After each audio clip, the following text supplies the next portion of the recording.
Oh,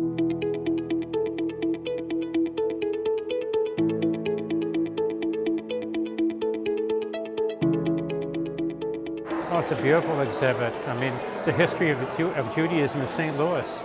History is always important. You have to know the history so you don't make the same mistakes of the past. I just think it's beautiful. So I think it's really important that we have an event like this today, bring people together and talk about all we've done and all we can and will do in the future.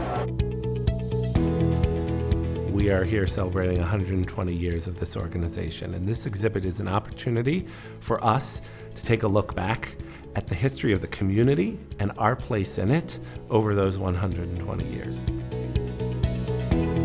This is the 120th anniversary of the Jewish Federation in St. Louis.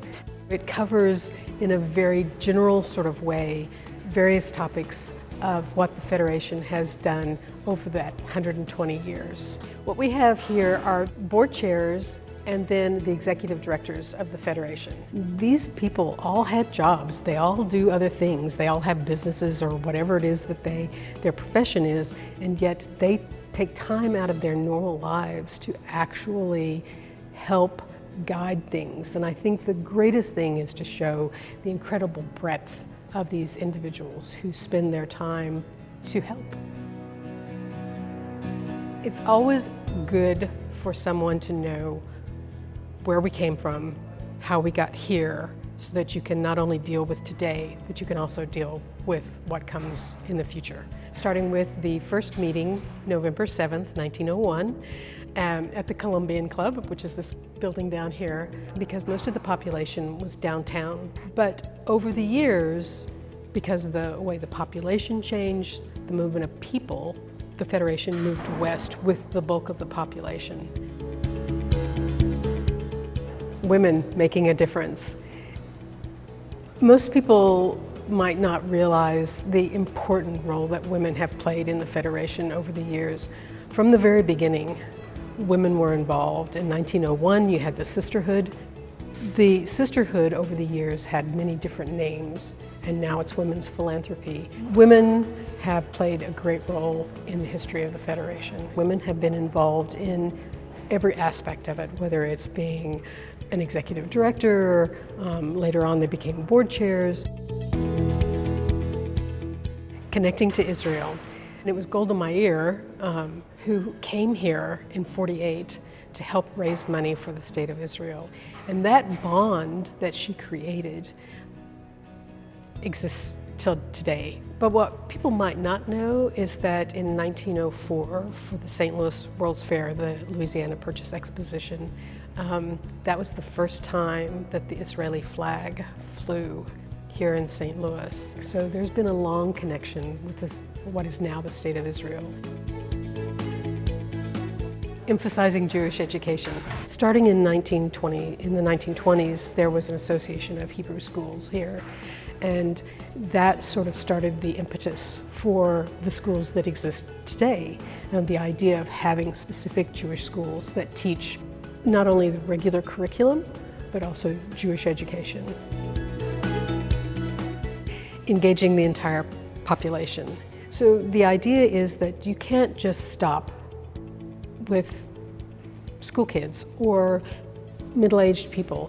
People are still vibrant and part of the community, and that's what the Federation also wants to do, is to make sure that those people are still engaged. They have a lot to give. They have a lot to offer to the community. As part of that, you also need to help provide them a place to stay, activities that they can participate in, contributions that they can make in all sorts of ways. In all the vitrines, on all the cases, I tried to just bring out various pieces that were interesting that pertain to these main topics of all of the upright panels. Probably my favorite is the 25th anniversary deluxe edition of the Modern View. It gives you all the information about where things stood at the Federation at that moment in 1925. So you get this incredible glimpse of the first 25 years of everything that the Federation was doing. Those who need help. Over the years, world events, local events, natural events all dictate that people have to come to the aid of their fellow man. The idea is to help people when they need it the most. It can be the floods of the 1990s here. It could be hurricane disasters. It could be Ukrainian refugees today. All of those things are part of helping others. So this panel about responding to crises and advocacy relates somewhat to the one about people needing help. Crises are the ones that are considered major. Take, for instance, World War II, the people who were still in DP camps in Europe, as well as the ones who needed to come or immigrated to the United States or immigrated to Israel. But it also involves advocacy. The Jewish community was very strong and prominent in the civil rights movement. For us here in St. Louis also is that idea of you have to advocate for yourself. You have to make people know what you're doing. So the future.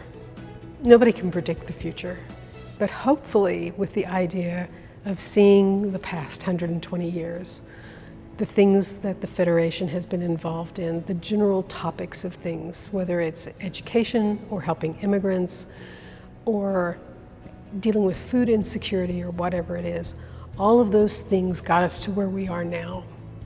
But the point is what will the future hold? We can't predict that. But what we can ask is to look to see if you are part of the future. What's amazing to me is the fact that you look at the names in the history and you look at the names of our leadership today or the names on our donor wall in this organization, and a lot of those names are the same. There is a history and a legacy of giving and supporting the community that has existed and still exists today. History not only shows you where you've been, it allows you to understand how you got to where you are now and has an impact on the future. I hope the entire community will come visit this. I hope that they'll bring their kids and their grandkids to visit this because, like the generations before us, every one of us has the ability to be the leader of the future. This community is built on individuals. As each individual passes by and looks at their face in that reflection, they should be able to see themselves as a future part of this community.